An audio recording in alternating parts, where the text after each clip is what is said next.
Good morning and welcome. I'm Lester Charlack, the curator of the projection studio you're going to see of early Stamford. It was a downtown between 1940 and 1965 when most of the stores were operated by families, when the owner of the store would come out and wait on you. There were no credit cards. And it's something that I've been interested in because I was a local merchant for all my working career. I am a founder of the Stamford Jewish Historical Society, and 3 years ago I brought it to the attention of the board that we had not been documenting the rich history of the merchants of downtown Stamford. Today we're very fortunate, and we have Steve Carp, who is the founder of the Stamford Theater Works, is going to be narrating this program. So here is Steve Carp.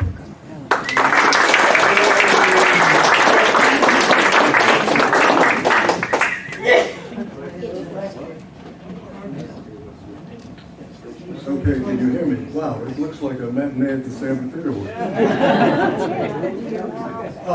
And as we used to say at the Stamford Theater Works, could you please turn off your cell phones or any other devices?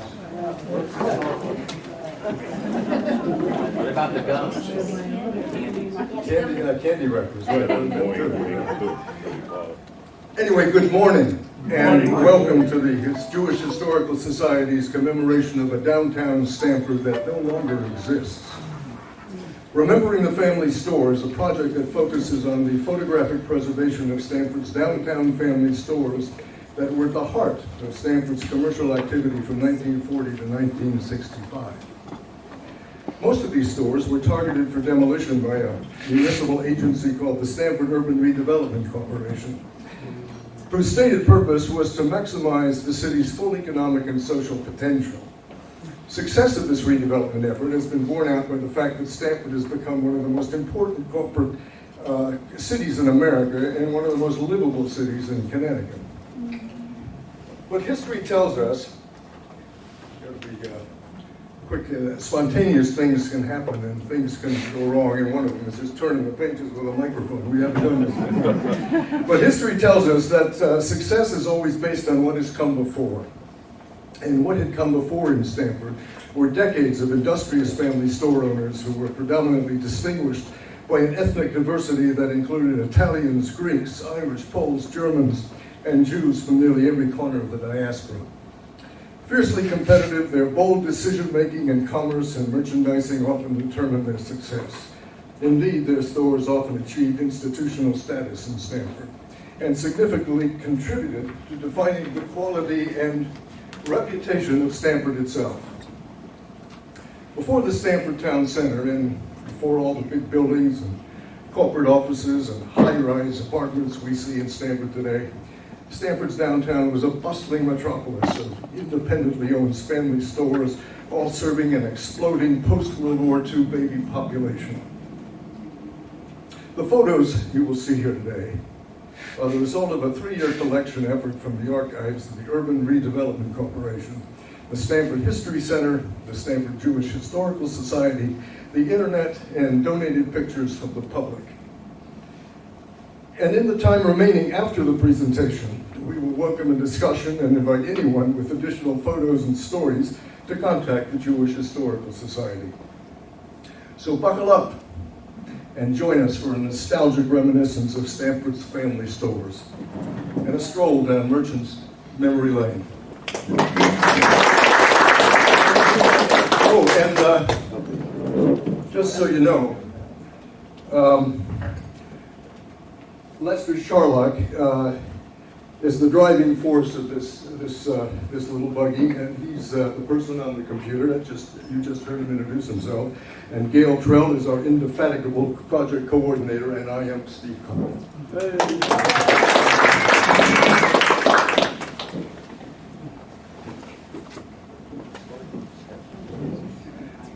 So what you're looking at right now is an aerial view of the designated area for demolition and redevelopment, the so-called southeast quadrant of downtown Stamford. Looking north along Atlantic Street from the post office, there down on the left, the area for demolition essentially included much of the east side of Atlantic, Main Street east of Atlantic, all of Pacific Street, and all of the short little twisting streets that connected Atlantic, Main, and Pacific.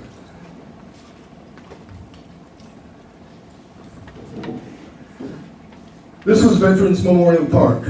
It was created to commemorate the veterans of World War II and existed where the Atlantic Street entrance to the mall is now. The buildings to the left of the memorial on Atlantic Street are still there.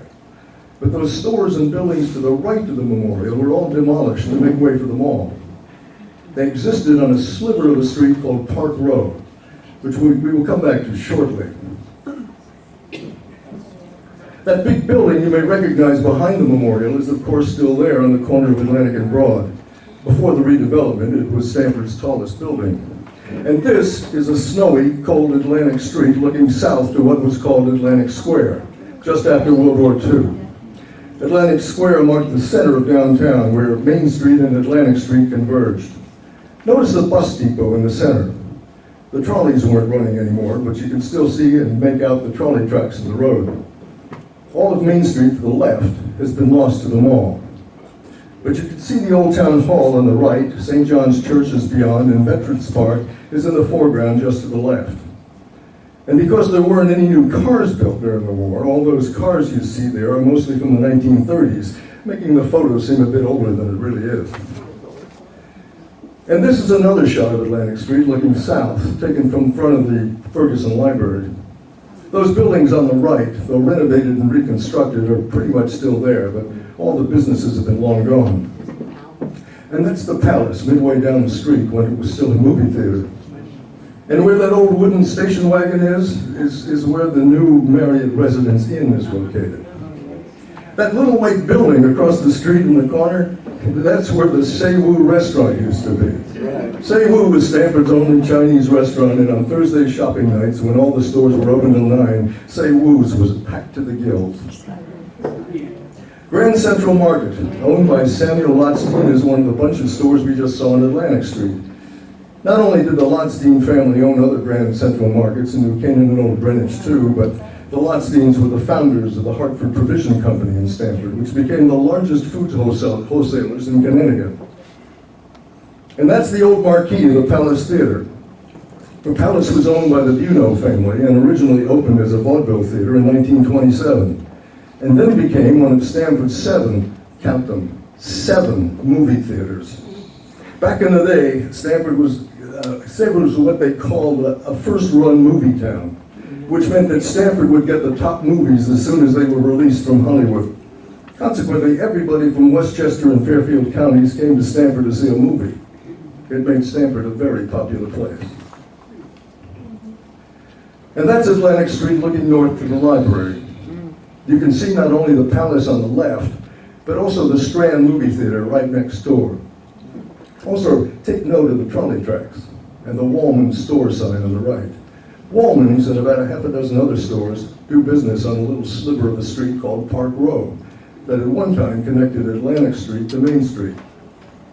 Park Row ran adjacent to Veterans Memorial Park, which is just out of view to the right. There you see some of the Park Row stores, circa the 1950s. Today, they would be well within the confines of the mall. You can see a deli, a shoe repair. That store to the right was called Stork Time. The Stork Time owners sold cribs and baby carriages to toddlers, but they insisted on making the toddlers pay in cash and to be accompanied by their parents. The Park Row restaurant, owned by Gus Kokolas, was very popular, despite the music school upstairs, whose students on occasion played their musical instruments much too loud and disturbed Gus's customers below.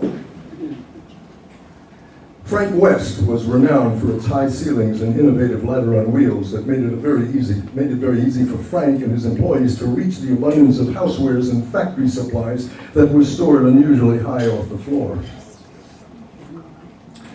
And once again, the Wallman's Furniture Store, owned by Jerome Wallman, whose expansion into that corner space would be cut short by the razing of that entire block.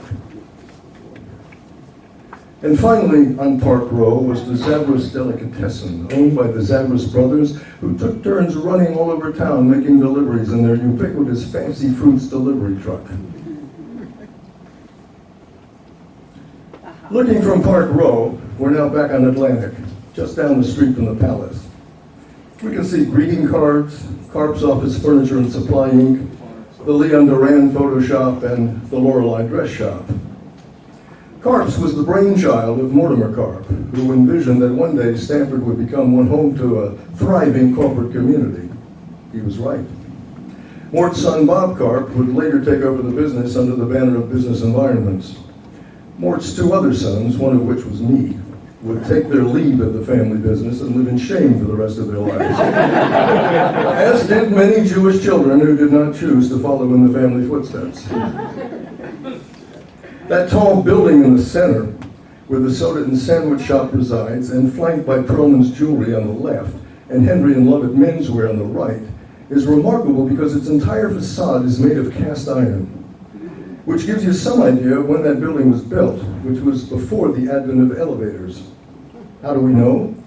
Because cast iron was typically used to build buildings of height. Built in the 1890s, this is the only building in Stamford with a cast iron facade. The building is still there. So if you're walking by and you happen to have a magnet, try sticking it to the wall. It'll work. Now this is looking north, still on Atlantic Street. In the midst of those parked cars on the left, can you see that Frisbee pie truck? There we go. Well, as the story goes, that pie truck was probably making a delivery of Frisbee pies to Stamford from the Frisbee Pie Company in New Haven. Now, the Yale students in New Haven loved these Frisbee pies, and after eating them, they would fling their empty pie tins in the air just for fun. And that's allegedly how we got the Frisbee. Aren't you glad you came today? And this is yet another shot of Atlantic Street, only a few years later, but without the trolley tracks. Notice the patrolman in the foreground. That's Lou DiGeronimo, who was well known to the denizens of downtown as his beat was Atlantic Street and Pacific Street. We're indebted to Lou because as an amateur photographer, many of his photos, including some of these, have been used to document downtown Stamford just before urban redevelopment. This is Main Street, as it was back in the 1940s. Looking east, the shot was taken from Atlantic Street near Atlantic Square. Everything you see there is gone now, largely occupied by the mall. But way in the distance on the right, you can see the marquee of the Plaza Movie Theater. And that W.T. Grant was a 5 and dime chain store. It's hard to believe it now, but stores that sold things for 5 and 10 cents were everywhere. Stamford had at least 3 of them.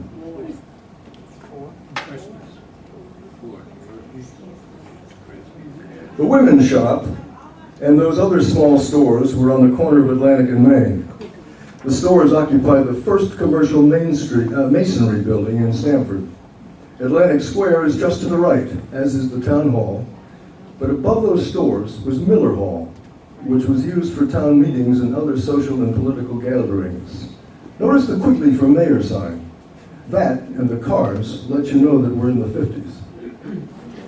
This is Atlantic Square with its central bus station right in the middle of Atlantic Street. From here you could catch a bus for any Stamford destination. Many of the buildings you see there on Atlantic survived the initial demolition, but have since been renovated or rebuilt. For example, much of that whole block has now been restored and occupied by the Sapavia Home Furnishings.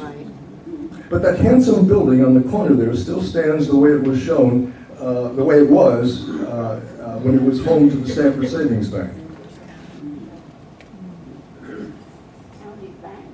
And these are some of the stores on Atlantic by Atlantic Square. Loft Candies, Clover Donuts, and Tobias Jewelers, owned by Morris Tobias. Don't know if Joe Toner was running for mayor against Tom Quigley, but we do know that Joe was the town clerk for the city of Stamford in the 1950s. And right next door was Sarner's, an all-purpose family clothing business founded by Milton Sarner. Saunders recently had moved to this location from its original store further south on Atlantic that was targeted for demolition. The advertising insert suggests that the period predated the political correctness of selling fur coats. And this is a view of Saunders and neighboring stores from across Atlantic at Bank Street. It features a statue of a World War I doughboy in the foreground that used to stand next to the old town hall. It can still be seen on the east side of the downtown where the Veterans Memorial is now located.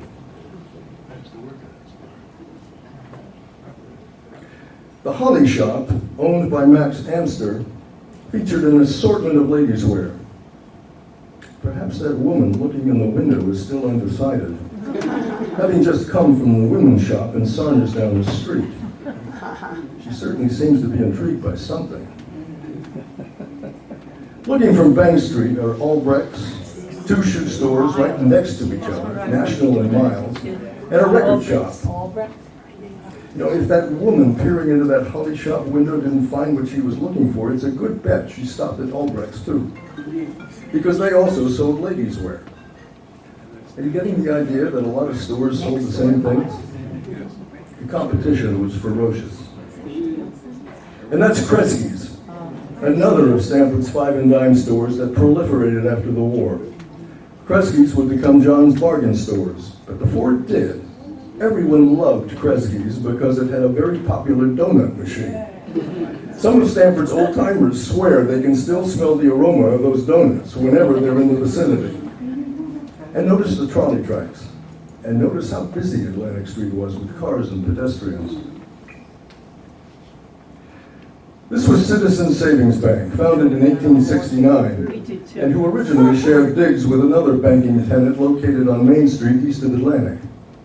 But in 1913, the year of the federal income tax, the bank moved to its own newly built neoclassical revival structure on the southwest corner of Bank and Atlantic. The building you're looking at right now.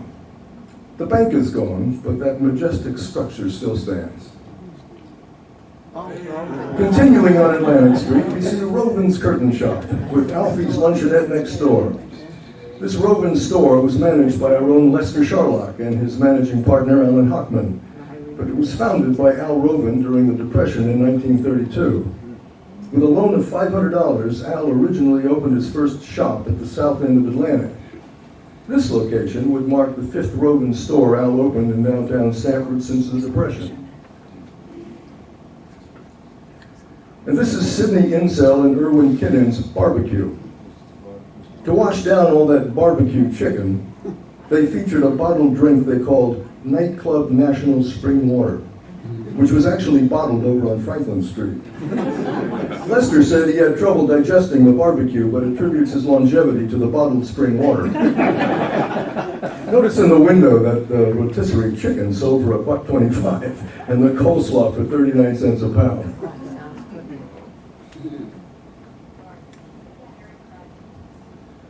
Mantell and Martin, a men's and ladies' clothing store, and Mark's Army Navy store were both conveniently right next to Citizens Savings Bank.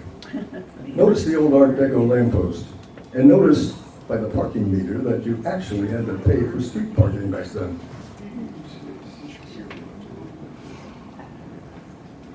Red Cross Shoes, owned by Arnold Marks, no relation, we believe, to Mark's Army and Navy, right next door. But also the store was right across the street, Atlantic Street, from National Shoes and Miles Shoes. And these wouldn't be the only shoe stores in downtown Stamford either. Bauman's Children's Wear, owned by Sam Bauman, originally moved his store to Stamford from Portchester. Sam probably got introduced to Stamford by coming to the movies here and realizing that Stamford was a pretty hot town, which it was. And if you look closely under the Bauman sign, you can see that Sam apparently sold shoes too.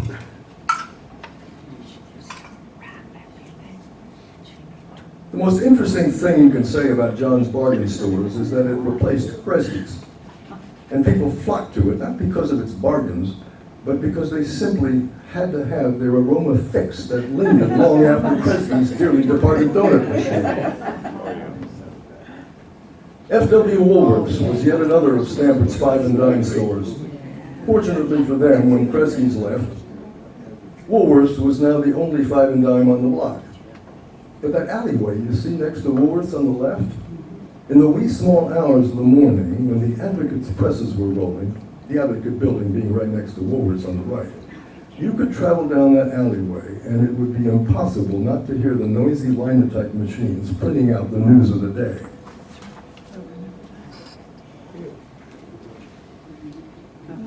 Frankel's was where many a Jewish boy's bar mitzvah suit was bought. And they carried a generous supply of accessories to go with it, including the least desirable bar mitzvah gift in the world, cufflinks. Notice the insert that favors its customers not only with its own store closings during the Jewish holidays, but the closings of other stores as well. Now that's customer service. And guess what? Another shoe store. A.S. Beck was located at the corner of Worth and Atlantic.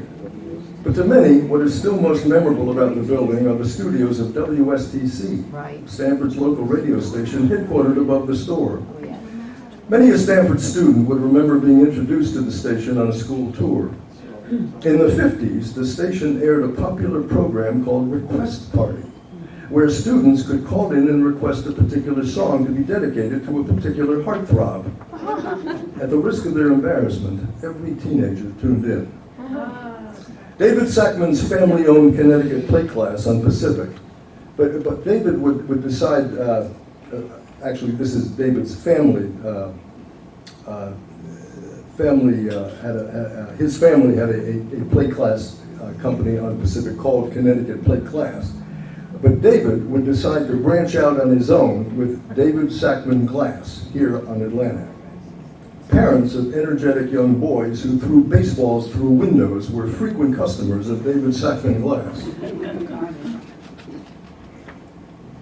Popular Market was an Atlantic Street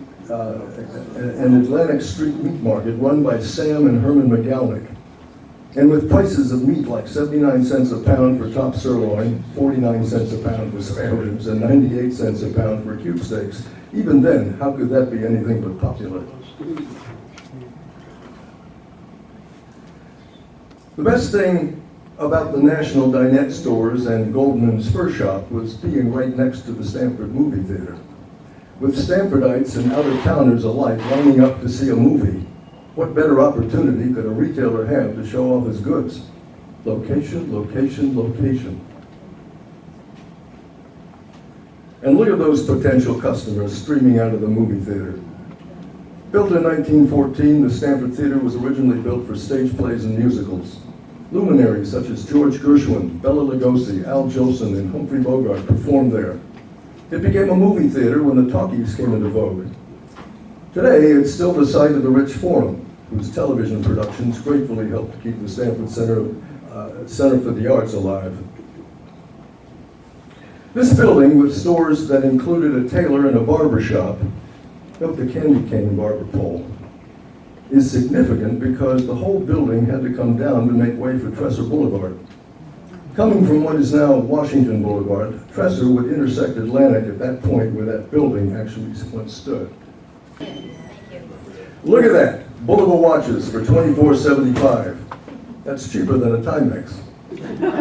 Atlantic Jewelers was owned by Hy, Irv, and Harold Sosnowitz. It's remarkable how many jewelry stores were in Stamford and in such proximity to each other, just like the shoe stores. It's a wonder they all could survive, right? But most of them did.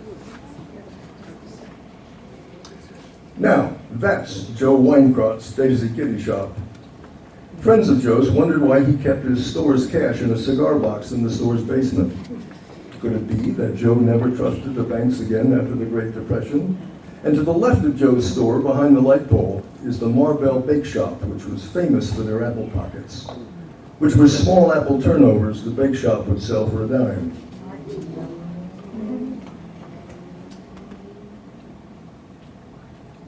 And all of these stores would be forced to relocate because of the redevelopment. Earlier, we saw that both Robins and Sarner successfully moved closer to Atlantic Square. Some of these other stores either relocated elsewhere or closed entirely. But clearly, this is a 40s photo. Again, you can tell by the trolley tracks that haven't yet been removed and the 1930s cars that were still being driven after the war.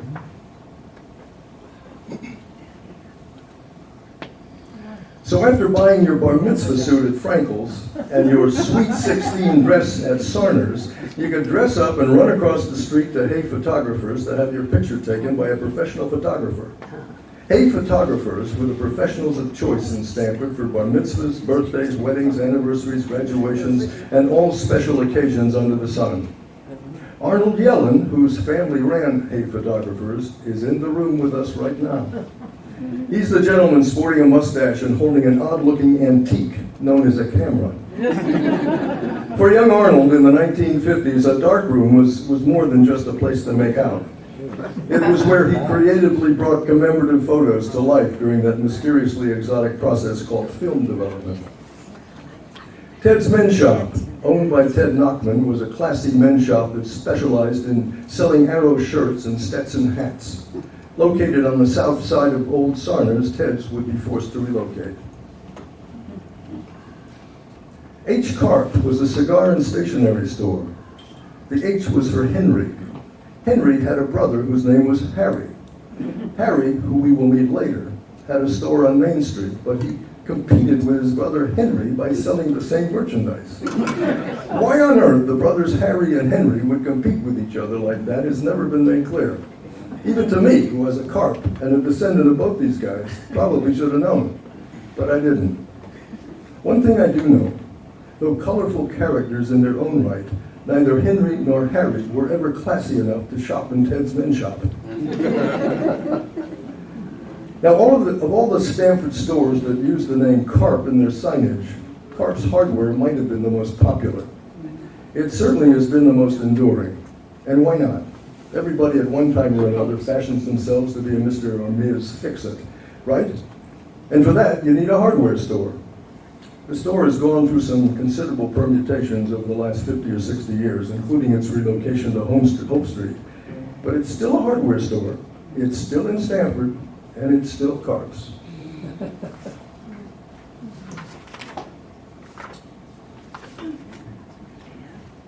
Atlantic Meat Market was owned by Abraham Bialy. Now, if you look closely on the store window, you can see that Mr. Bialy is promoting both Schaefer and Ballantine beer. Now, Mr. Bialy was no fool. He knew that Schaefer sponsored the Brooklyn Dodgers and that Ballantine sponsored the Yankees. Rather than upset anyone, he chose to sell them both. This Coney Island Bar and Grill, owned by Steve Vanek, was located directly across the street from the post office. It is, of course, no longer there. But with two other Coney Island Bar and Grills in Stamford at the same time, ubiquitous is how to describe this popular Stamford Greek establishment. This group of stores includes an early location for Mark's Army Navy at the far left, Reese's Food Market, Fox's Men's Apparel, Harvey's, who specialized in fresh produce, and once again, the Atlantic Market. All of these stores would be lost to the redevelopment. The Scottish Pipers in the foreground, we believe, were part of Stamford's annual Memorial Day parade. They're marching south past the post office and toward the thruway and the railroad tracks. Walker Orthopedic Appliances was owned and operated by James Walker, whose wife Sarah Walker, when not helping James in the store, proved to be ahead of her time by famously dedicating herself to preschool education and many other nonprofit and charitable endeavors in Stamford. The original Atlantic Pizza House was on the corner of Atlantic and Beckley Avenue. Opened in 1960 by Steve Katsetos, it was one of the first stores to sell out to the Urban Redevelopment Corporation. Happily, it is one of the few stores of that era that still remains. It's now known as the Atlantic Street House Authentic Greek Pizza and has been prospering at 221 Atlantic Street for over 50 years. This is a shot looking north on Atlantic. That patch of rubble in the lower right foreground is some of what used to be the old Atlantic Pizza House. Historically, its demolition began the city's urban redevelopment. And in addition to the Strauss stores in the background, the significance of this photo is that Those are all the same kids who played their instruments much too loud above Gus Cocolis' Parker Road restaurant. And it certainly seemed to have served them well to get them into this Memorial Day parade. Greenberg's, founded and managed by Archie Greenberg, sold children's clothing and sporting goods. Customers could earn credit by saving greenbacks they received when making a purchase and then trading them back to the store for merchandise. It was a piece of sales promotion that earned greenbacks a unique reputation for merchandising. Greenbergs may not be around anymore, but their greenbacks have been known to show up every once in a while at the mall. Cousin Shapiro's was a men's clothing store that originally opened at Pacific Street. Their store got its name from its owner, Mr. Shapiro, who called everybody cousin because he couldn't remember anyone's name. Today, Shapiro's grandson, Barry, continues the family business online, and it's still called Cousins. Where Elm Street and East Main Street used to meet is where Stamford's urban renewal on that side of town would begin. Elm Electric, run by Nagel Shansky and Jack Levine, seen pictured here, sold electrical supplies, motors, and appliances. Some were new, but many were used and reconditioned. Sam and Esther Barron's used car lot was located near the old firehouse on Main Street. It was one of the few used car lots not run by a car dealer. And that 50s Buick with 3 holes in its fender defines it as a Buick special. 4 holes would make it a Roadmaster. Though Max Trell had a store on Main Street, he was mostly on the road, obviously believing that you can't hit a moving target. Max waited for the inevitable demolition of his store by making house calls in his service truck. Max sold a variety of electrical supplies, mostly installed sound systems and repaired TVs, radios, vacuum cleaners, and ovens. Mitchell Schlafer arguably could win the prize for the most diversified entrepreneur in Stamford. While he sold toys, stationeries, candies, and cigars, he was also running a soda fountain, selling bus tickets, and operating a Greyhound bus depot all at the same time. Eventually, Mike Brogans, who worked for Schlafer as a soda jerk, would buy the business from Schlafer and open his own travel agency on West Park Place in Stamford called Air, Land, and Sea. In the center is Larry Lamont's 4A AAA supply company that sold restaurant and janitorial supplies. On the left is the Rialto Movie Theater, one of Stamford's 7 movie houses. It would be one of the first to go, but it would remain first in the hearts of many Stamfordites who could count on a double feature and a serving dish for 25 cents. Alan Silverman of Silverman's Furniture housed an abundance of high-end home furniture and carpets in his spacious store and showroom. Targeting a juvenile furniture market as well, Silverman's was a furniture store for all seasons. While Jack Newman's store on the left endeavored to satisfy the craze for women's hats, though even men wouldn't be caught dead leaving home without their fedoras. It was the plaza, smack in the middle of Main Street, that provided a respite of a busy public trying to work its way back to normalcy after World War II. 10 great stars, 2 love stories, 1,000 thrills. Who could resist? And Karp's was founded by an ambitious and colorful young Polish immigrant by the name of Harry Karp. And yes, the brother of Henry over on Main Street, over on Atlantic Street. Possessed of little more than a desire to succeed, Harry, after achieving success as the Advocate's top newsboy, opened a cigar store on Main Street in 1916, then later expanded it to include stationery toys. Following World War II, Harry would be joined by his son Morty, who would move the store to 95 Atlantic Street and transform the entire business into Karp's Office Furniture and Supply. Herb Cohn was the owner and proprietor of Comar Furniture. When Herb wasn't selling furniture and patrolling Main Street, He was the driving force of Stamford's Twilight League, Stamford's contribution to semi-professional baseball in the 1950s and 60s. Today, Herb is the incomparable Toastmaster of the Stamford Old Timers Athletic Association's annual fundraising dinner, productively raising money for Stamford student athletes. Ray Stabinsky's textile stores, located on the north side of Main Street, just opposite Pacific Street, sold fabrics for curtains and draperies. Don't know whether that clearance sales sign in the window was predicting the store's relocation. Yes. While the New York bakery held its own with all of its baked goods, at one time selling 2 loaves of rye for only 39 cents, it was unequaled for its desserts that included their famous layer cake, which they sold for only 49 cents. Campson Appliances was owned by Canio Sansarino, who, if you can believe it, wore eyeglasses with hearing aids in the stems. He would entertain many of his customers by saying, "Let me put on my glasses so I can hear you."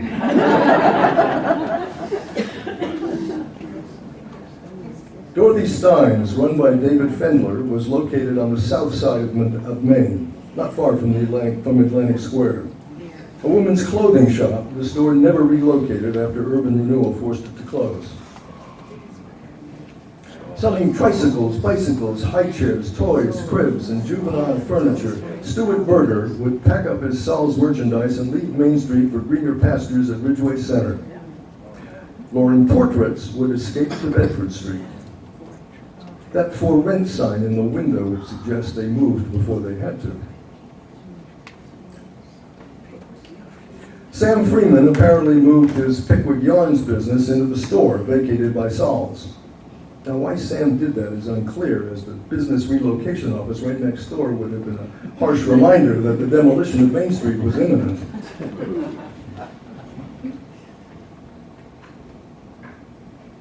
Originally owned by the Spelke family, Florsheim Shoes added a strong presence to an already crowded field of shoe stores. One has to believe that in naming his shop La Surette, Irving Peckerman was a Francophile with a flair for French fashion. It's hard to remember now, but corsets were once considered essential to the enhancement of a woman's physical attractiveness. I think the first thing that comes to mind when looking at this building is the architecture. The loss of Jack Dugdale's men's store was certainly sad for him and his customers, but he would be able to relocate.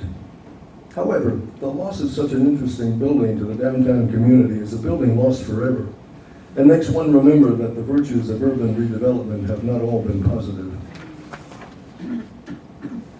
With his specialty in watch repair, Al Clark gained recognition for his business by calling it Stamford's Watch Hospital. Al was also active in city politics, which leads one to wonder where he stood on the sticky issue of downtown redevelopment, since he knew his own business would have to relocate. At Square Deli, Meyer Bloomfield's kosher frankfurters with sauerkraut were only 25 cents. And that's Meyer in the white apron, looking like he's objecting to his picture being taken. We've now crossed Atlantic Street, arriving at the Algonquin building at the corner of Main and Lower Summer Street. Built by Saul Adams, the building is significant to Stamford's Jewish citizenry because it is the oldest existing structure built by a Jew. The building was restored in 1992. And that's Jimmy Foreman in the foreground. He was Stamford's first African-American policeman. Frank Martin and Sons, occupants of the white building to the left, originally purchased their store from Saul Adams in 1892. Located on Main, across the street from the Algonquin building, it was a men's clothing store that, while patronized by a diversified Stamford clientele, rivaled Frankel's and Sarner's for its Jewish customers. And this is Frank Martin's store window. Notice the fedora prominently featured in the center.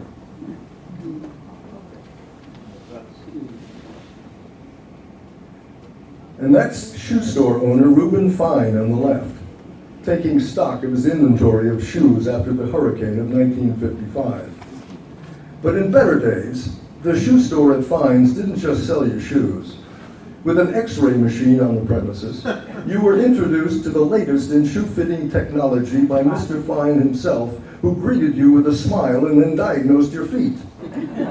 Upon leaving, you were assured of walking away with a perfectly fine pair of shoes and no radiation burns. In the decade following the American-led Allied victory of World War II, American pride could almost predict the rise of Army-Navy stores. Their civilian military merchandise included everything from canteens to peacoats, from sailor hats to bayonets. Stamford had its own Army-Navy on Atlantic, and this B&G Army-Navy on Main. This was just one of the many locations of Hadassah Thrift Shop, whose charitable operation depended on the kindness of landlords to offer them a vacant store. From here, Hadassah provided inexpensive, albeit used, merchandise to those in need. And this is a view looking toward Atlantic Street from Main. Notice that fundamentally the structure of the landscape has not changed. Columbus Park and all the buildings are still in place. Only the businesses have changed. That was Racanella Florists on the corner.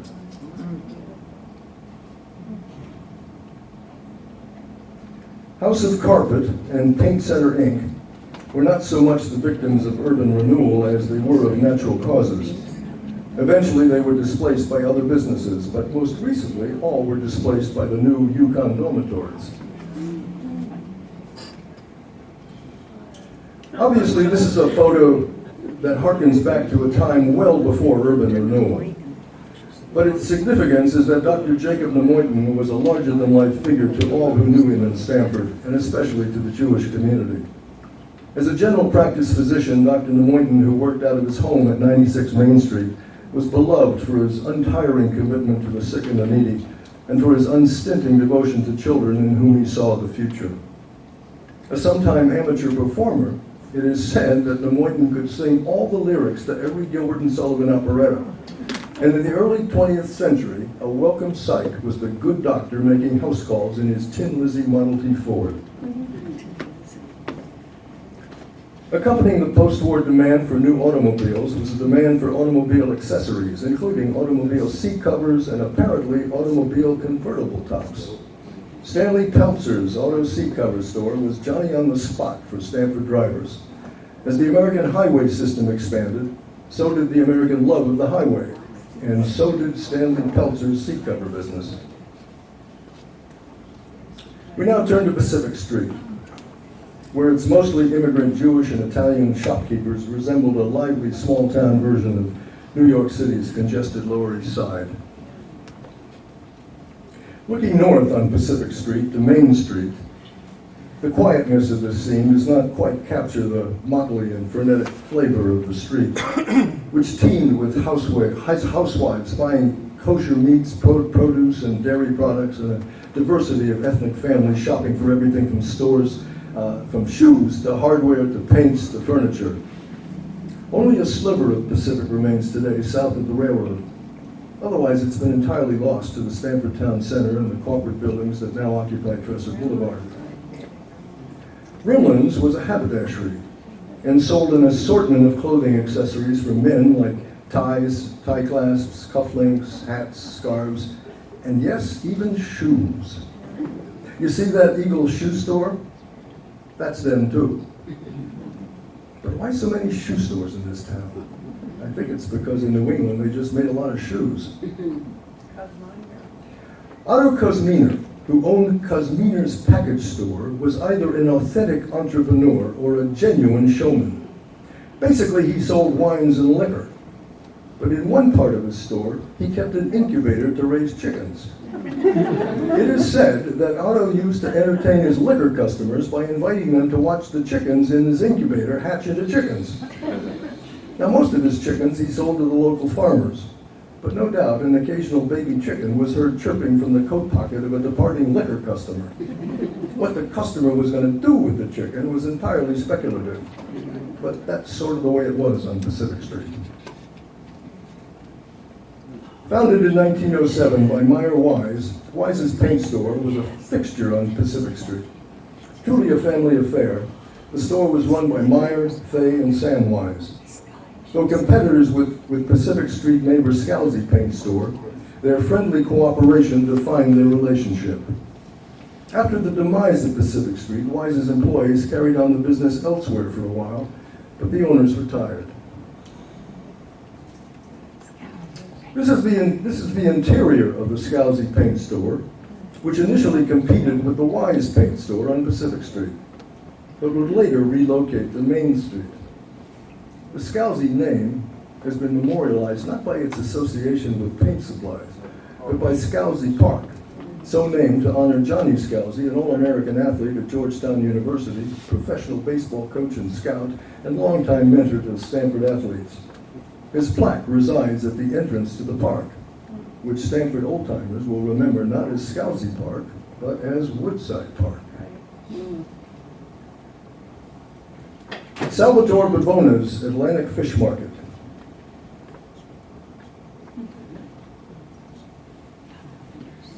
And that's Salvatore's family. You wonder what it takes to run a fish market? And they didn't catch all those fish in the Long Island Sound either. Those fish were probably caught in the ocean, then brought to the Fulton Fish Market, sold wholesale to the retailers who scaled and cleaned them, then sold them to you, fresh, very labor intensive. That's why Salvador needed a big family. This was Harry Weinstein's grocery store on Pacific Street in 1929. To illustrate the problem of succession in all retail businesses, that child in this photo is Morris Weinstein. He became a dentist.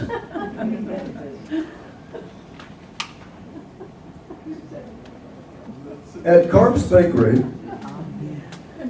whose challah was a perennial pre-Sabbath favorite, it was its incomparable tasting rye, exceeded only by the bread's intoxicating aroma, that made Sunday morning pilgrimage to Karp's a routinely exciting event.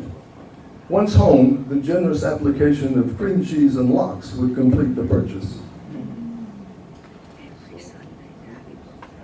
To visit Basil's Kosher Meat Market could be a culinary delight for some, or a very disturbing event for others. After selecting your live chicken of choice, the kosher butcher promptly and before your very eyes decapitated it, plucked it, drained it, chopped it into its constituent parts, packaged it, including the gizzard, which inscrutably some people actually seem to like, then took your money and sent you on your way. Basil's was one of the most popular meat markets in town, but for some of us youngsters who witnessed the violence that went on there, it would be a while before we would ever recover our taste for chicken. This is a 1927 photo of Max Meyer's Appetizers and Smoked Fish Store. But where's Max? And did any of these kids ever go into the business? The scoop on Morris Sandhouse is that his hardware business doubled as a package store, especially during Prohibition when he surreptitiously ran a still in the back, which apparently, judging by the small insert to the right, everybody knew about.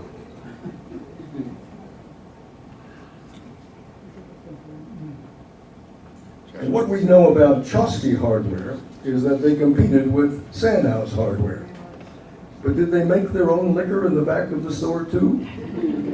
And when business was slow, did any of them ever wander over to Otto Kosminer's to watch the chickens hatch? Forced by the Depression to learn a trade, Charlie Sachs went into the plumbing supply business and in October of 1940 opened Sachs Plumbing Supplies at 99 Pacific Street. With his 20 by 40 foot stores, Charlie was one of the first to encourage people to do their own plumbing and by explaining how to do it yourself. The people of Stamford loved him for it. And one can't help but wonder, what are those guys on the left, what they were up to?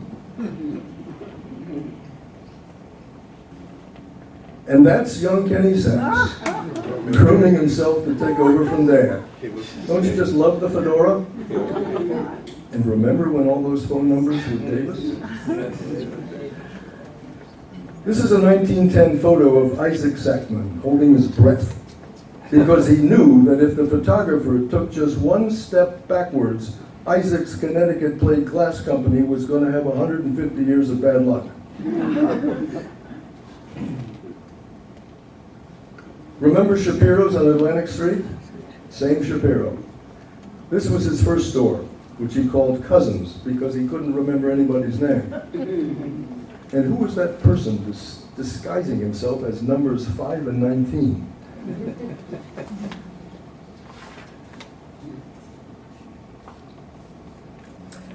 Yes, that's Cowell's Pharmacy, but the significance of this photo is the building. It happens to be where many, if not most, Jewish immigrants first lived when they came to Stamford before the turn of the century. The building may not look like much, but to the Jewish community, its historical value is priceless. And there's that strange person again in the foreground, only wearing a different numbered mask.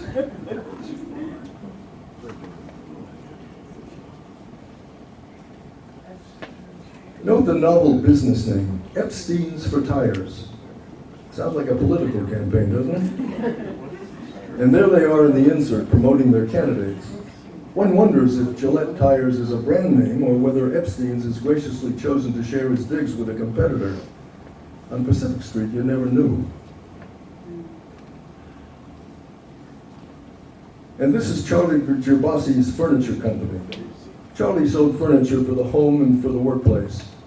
Charlie was a low to high-priced retailer. Pellegrino Sabini arrived in Stamford from northern Italy around 1900. An entrepreneur from the start, he promoted boxing matches, operated a succession of small candy stores, sold ice cream out of a Model T Ford that he converted into a truck.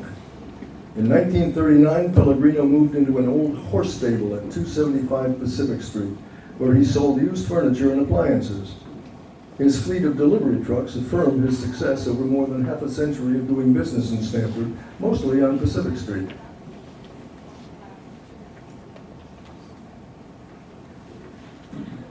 From Main Street to the Thruway, and continuing on underneath the train trestle, used to be called South Street.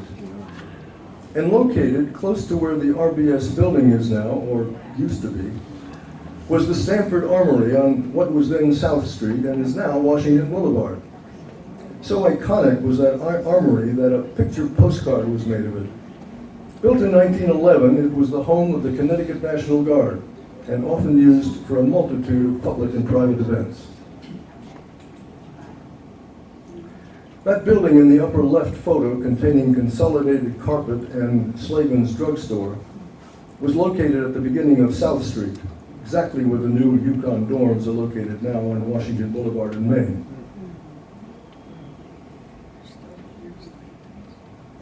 And this is the old Italian Center. Once also located on South Street, it is now located on Newfield Avenue and more prominent than ever for hosting so many Stamford community functions. West Park Place remains today just to the left of Columbus Park, currently of Live at 5 fame, just as you see there. It is the short connecting link it's always been from what is left of Main Street to what is now Washington Boulevard. And back in the day, it featured a Midas muffler shop, which, like all the other establishments on West Park Place, had disappeared except for Curly's Diner. The 77-year-old diner that has famously fought Stamford's eminent domain efforts and won. Curly's got its name from its original Swedish owner, Herlif Svenningsson, whose nickname was Curly. In 1976, the diner was bought by two sisters, Maria Asvaporos and Eleni Bekietis, whose acclaim in Stamford has become legendary for their courageous holdout against the inexorable forces of downtown development. Today, Curly's continues not just as a favorite downtown diner, but as a lively oasis for local political debates and poetry readings. Truly, we can chalk up Curly's to being one precious victory for the preservationists. The Davenport Hotel, inexplicably seen in this photo as the Stamford House, was one of Stamford's only two rather comfortable but sleepy hotels, no pun intended. The White Tower was part of a hamburger chain that lacked the vision of a McDonald's, but occupied the busy corner of West Park Place in what was then called River Street, a continuation north of South Street, now Washington Boulevard, if that's not too confusing. Yes. Oh. But staying on West Park Place for just another moment, we are at Mike Grogan's Air, Land, and Sea Travel Agency, located in the Davenport Hotel building. Mike Grogan's, if you remember, was the soda jerk who bought out Mike Mitchell Schleifer's business on Main Street that included the Greyhound bus depot. While Mike still maintained a bus depot at his own new travel agency, it was now a Trailways. Now back on River Street, think Mill River Park, and the home of Canetta Brothers, Jerry, Dominic, and Rocco, suppliers of floor covering materials for the do-it-yourselfers, and they were expert installers if you wanted it done right.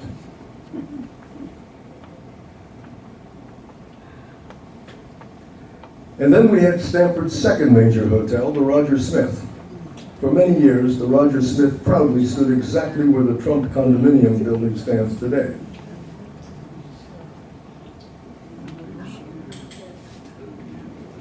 The hotel stood apart from the Davenport because it had its very own motor lodge, which it could offer as a perk to its clientele, which I guess helped to keep the shine on those colorful 50s and 60s cars that people used to drive in back then. Still thinking Mill River Park, there used to be the American Drive-In Cleaners, where a clean shirt was only 8 cents. You know, drive-ins were very big back then. Stamford even had its own drive-in movie theater. It was on McGee Avenue, right across the street from the dump. It stunk, but not because the movies were bad.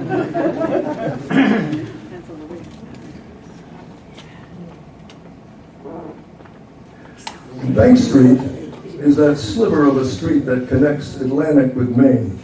And as the retail side of Bank Street today is directly across the street from the Old Town Hall, so it was back in the 40s and 50s and 60s, where Meyer Gabor and Arthur Smith's cut-rate Silmade drugstore was located, before it moved uptown to Summer Street, where Frank Kaplan's Teresa Hat Shop was, and Eli Kamitsky's Cotton Fair store, featuring work-related women's clothing like house dresses and nurses' uniforms, and where the C.O. Miller department store was located, arguably Stamford's first and only authentic department store until perhaps the Stamford department store and the arrival of Bloomingdale's. Founded in Stamford by Charles O. Miller in 1868, the store was a Stamford fixture for 106 years, moving to this multi-floor structure in 1933. By then, Miller had already sold the store to a retail conglomerate, but his wife, Henny Miller, is believed at the time of her death in 1930 to have been Stamford's largest individual donor to Stamford charities at $750,000. Quite a sum for charitable giving at that time. From Bank Street, it was just a short hike up Lower Summer Street, then across Broad Street to Barrett Bookstore, which is on the west side of Summer, just after crossing Broad. Arguably once Stamford's most popular bookstore, Barrett's opened for business in 1939, when everybody was singing Over the Rainbow and buying gas for 10 cents a gallon. Eventually losing foot traffic to the mall, Barrett's would move to High Ridge in the 80s, then to its current location in Norotan Heights, where it proudly maintains its original integrity today as an independently owned bookstore. La Jolie Salon now occupies what was then the old bookstore. And almost directly across the Summer Street from Barrett's, where the Burlington store is now, was Caldor, Stamford's first discount department store. Caldor opened in Stamford in the late 1960s. The Stamford Caldor would be one of the last stores in the chain of Caldor discount stores founded by Carl and Dorothy Bennett. The Caldor stores, mainly located in the New York and Connecticut region, flourished until the 90s, when competition from a new generation of discount stores that included Walmart and Target forced Caldor out of business. But not before Carl and Dorothy Bennett would donate over $20 million to Stamford Hospital and create the cancer center that bears their name. And by the way, the name Caldor came from the abbreviated blending of the Bennett's first names, Carl and Dorothy, in case you were wondering. Meanwhile, Lower Summer Street was undergoing its own urban renewal, which forced Marty Levine's Marley Electric Company, Stamford's venerable supplier of electrical supplies, and the Brock Press office furniture showroom to close its doors. They and other stores on the block would be raised to make room for the high-rise apartment building and the majestic movie theater that now prominently occupies the street, along with the street's many popular restaurants. On Broad Street, west of Summer, the arrival of Bloomingdale's in the mid-1950s was generally welcomed by the retail community. Stamford's first super high-end department store indeed proved to be a powerful magnet for downtown shopping, and everyone, including customers and merchants alike, seemed to benefit from the increased traffic. But because of declining sales through the 1980s and the financial problems of its parent company, the Federated Department Stores of Cincinnati, Blooming's closed in 1990. Downtown Stamford has successfully occupied the site and importantly contributes its youth and energy to the vibrancy of the downtown. Ray Ritter and George Snyder's Citgo station on Broad Street recalls a time when the downtown was uncongested and gas was going through the roof at 64.9 cents a gallon.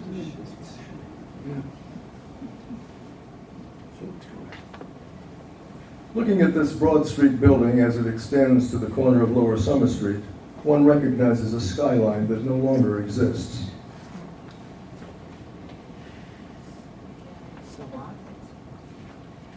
Looking west on Broad Street, we see Nadelson's men's store on the right corner, and Lester Sharlock's and Alan Hockman's relocation from Main Street of Rogan's Curtain Shop. We also see a sky that is now partially obscured by Targets and the Trump condominium building.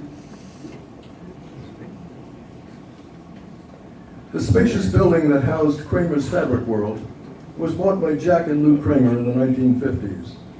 Recognizing the exploding home ownership market after the war, they focused their business on home decoration and interior design.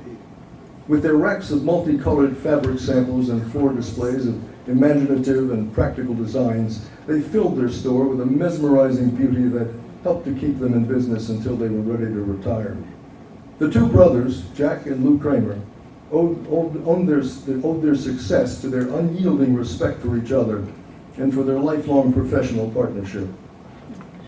Irma's Lingerie Shop, that's Irma Conforti on the right, got a welcome boost of pedestrian traffic, as all of the Broad Street retailers did when Blooming's moved in down the street.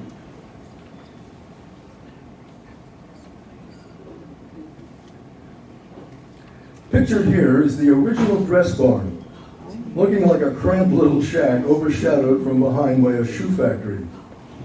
Founded by Elliot and Rosalind Jaffe in 1962, the husband and wife team started with just this single store on Broad Street and a mission to create a one-stop retail shop for women in the workforce. Among the most successful merchants ever to start a business in Stamford, their stores multiplied to operate nationally in every state of the Union. Currently owned by the Arsena Retail Group, the e-commerce challenge has imperiled the company's profitability, as it has with many brick-and-mortar retailers. But nothing can diminish the extraordinary success that the Jaffes achieved by proving that with a great idea and an abundance of grit, anything is possible. Though physically untouched by the massive downtown urban redevelopment project, the character of Bedford Street was significantly transformed by the mall. Once the glamorous jewel of Stamford fashion, Bedford Street maintained a reputation that was no less iconic than New York's Fifth Avenue. But all of that exclusivity disappeared with the mall's Stamford Town Center and the influx of the national chain stores. Nevertheless, Bedford Street is now busier than ever, as it has become a popular destination for chat and shoe rent. One of the great legacies of Bedford Street's class, the stately Avon, was built in 1939. And of all the original movie theaters in Stamford, the Avon is the only one to have survived. Having undergone a significant restoration over the years, the Avon Theater Film Center now enhances the cultural richness of Stamford and the entire region by presenting the best of independent and documentary filmmaking. Another Bedford Street survivor is Wolf's Cleaners, One explanation? No matter what the current state of fashion may be, clothes still need to be cleaned. Still, after all these years, owner Rick Wolf's business agility cannot be underestimated.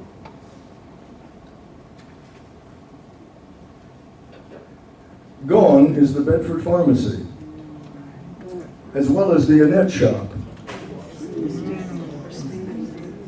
which featured ladies' corsets, which, as we well know, have gone out of fashion altogether.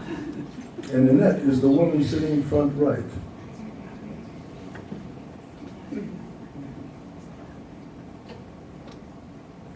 A destination for the young folk and their parents was the Bedford Teen Shop, owned by Abe Josephson, and Miller's Lilliputian, a children's clothing store owned by Jerome Miller, who brilliantly borrowed from one of the great literary masterpieces of all time to name his store. The Lilliputians in Gulliver's Travels were probably more well known in the 50s than they are today, at least from the movie, if not from the book. But they certainly helped to make Miller's one of the most popular stores on Bedford Street, and Miller's Lilliputian one of the most memorable store names in Stamford. Relocating Loring Portraits to Bedford from Main Street was only a temporary victory for owner Marion Francis. Eventually, the 80s would mark the beginning of severe pedestrian traffic loss on the street to the town center mall, which would force nearly all of Bedford Street's retail businesses into precipitous decline, including Bristides grocery store, which, while no less tragic, always seemed a little out of place on Stamford's Fifth Avenue. But I offer you a success story. Like Wolf's Cleaners and the Avon, Harry Weinroth's Bedford Jewelers likewise beat the odds. Harry escaped Bedford Street before his clientele escaped Harry. Locating long ago to 838 High Ridge Road, the store has not only survived and thrived, but it has done so having never relinquished its original name of Bedford Jewelers. Now, the following final photos are of stores and businesses with disparate downtown addresses that did not share their locations with any of the previous groups of stores we have just visited. They include Jack Gelb and Sam Zuckerman, whose wholesale candy and tobacco business was located on Beckley Avenue. Beckley Avenue disappeared with the continuing construction of the thruway, as did Jack and Sam's business. Gallagher's Funeral Home on Suburban Avenue has the singular distinction of providing its funeral facilities to service the needs of Jews, including Orthodox Jews, at a time when Jews had no funeral facilities of their own.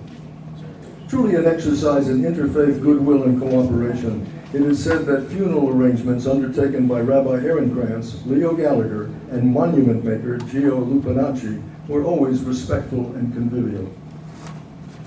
Poltrex on West Main Street was arguably the busiest bicycle store in Stamford during the 50s. It was where you went after graduating from your three-wheeler to buy a shiny new two-wheeler Schwinn or an English import equipped with handbrakes and changeable gears.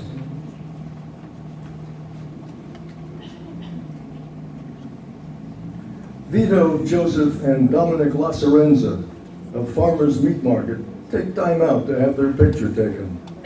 I think the photographer forgot to say smile.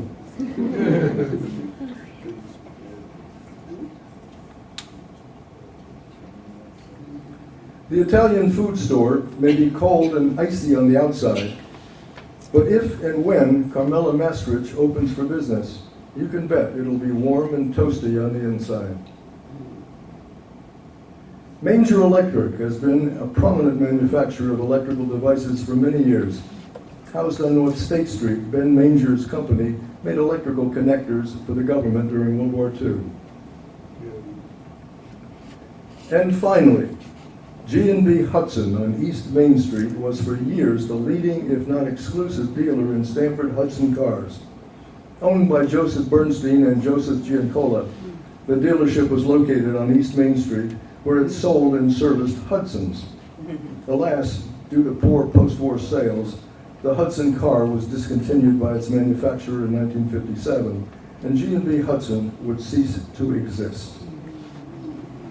And that concludes our presentation of the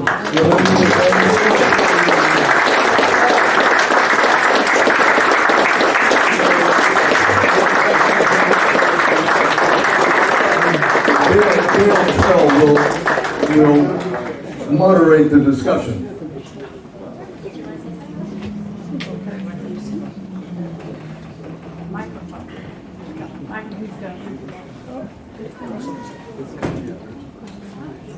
I want to thank Steve for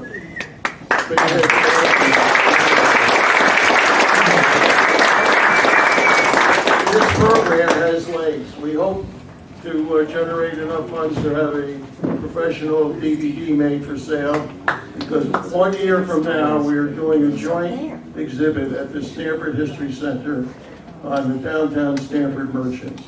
So if anyone has a story or any artifacts, a picture, or if you lived in one of those apartments above the store, please let us know. We'd like to borrow it. You will return anything you loan to us. Here's Gail. Hi, Stamford native. As you can tell, many hours were spent producing our documentary, and we worked mostly from the photos that we had in our archives or that were given to us from the Urban Redevelopment Commission or the Stamford History Center. But we have donations from the community. But we could always use more, so if you're interested in submitting, we can copy and then return the items to you. We're also looking for stories, because we'd like to add stories to what we've been doing. So you see the program has many people that were involved, but I'd like just to mention the core people, the core team, the ones that worked the more hours with Lester Sharlock and me. We have Arnold Yellen, Ron Marcus, Barbara White, David Wise, Bob Callahan. So these are the people who are a team. Arnold, I skipped his name. Arnold, you want to be mentioned again? If you have any comments or a quick story, I know that we have another 15 minutes in part of this program. We were told we had an hour and a half. So Marty, I see your hand raised. Thank you. A wonderful job. Thank you so much. Thank you for your thank you. Rosie? I remember going to Lilliputian. I was pregnant with our first child. I had broken my leg. They sat me down and they brought me this and this and this. What do you like, Mrs. Fisher? How can we help you? I will always remember how kind they were to me that day. Okay, did everyone hear her story? Yes. Okay, because I'll give you the mic and maybe you'd stand up to tell your story. Let me come down here. Makes it easier for everybody. Want to stand up? Annie Rimland had the machine too, where you put your feet in. Annie Rimland of Pacific, the shoe store, she had the machine too, where you put your feet in, and they understand that you do your feet like the other store. And my grandma go over to the grocery store, right next to the shop, she's in the picture, couldn't see the sign too well. Okay? Thank you. Thank you for that comment. I'd really like to add to that. If we missed you or your family business, it's because we didn't have the photo or we didn't have the story. That is why we're having these productions and these presentations so that we can put your story as part of our production. One moment. David Wise. Okay. So my grandpa came from Lithuania, and my dad was only one. And he found his way to Stamford, Connecticut from the Lower East Side. And the trolley tracks mark how he got to Stamford. He had no relatives here at the time. And eventually Wise's paint store was opened up. And then on Pacific Street is where it was.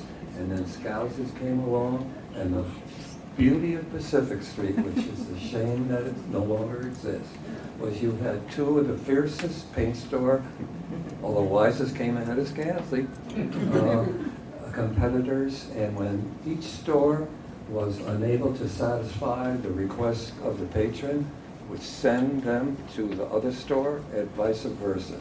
They weren't enemies, they were competitors. Anyone else? I want to mention something. Okay.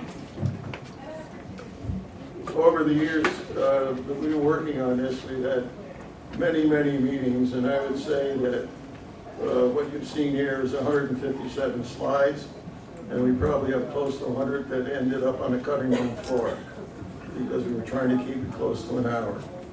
So hopefully, if we are able to create a DVD, we'll put everything in it. Does anybody have any questions about how we went about? Yes, sir. Oh, I Mr. just Zalby. I just have one more Well, story. let's put down the. I grew know up you in came from a Stamford. great distance to watch this today. We appreciate that. Yeah, Former resident of Stamford. yeah. I grew up in Stamford, and I was friends with Herb Cohen. And we bought our first set of furniture from him back in, what was it, 75. But I played in the Twilight League, and Herb, of course, was the driving force behind that. And in 1972, we won the national championship in Battle Creek, Michigan, under his tutelage. So that was a great experience for us. My father used to frequent the Cottage Grill on the corner of Pacific and Cottage, where he was like renowned as the greatest shuffleboard player in Stamford. So I was wondering if you had any information, or anyone here had any information about the Cottage Grill. So I used to go there all the time. Soda, pizza, play shuffleboard, pool table. So that was, I had to be like 8 years old, 9, 10 years old. So that was fun. Thank you. Thank you. Here we have Nancy Kramer Garfield.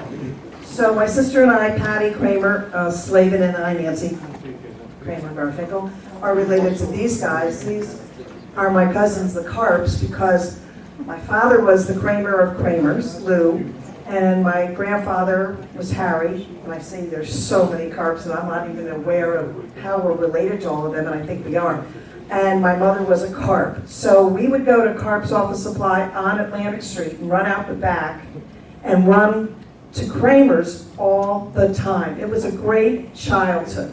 And when Thursday nights when the stores were open, we would eat at Busy Bee, and Patty says say woo, and also was there Tiny's or something, and the guy was enormous.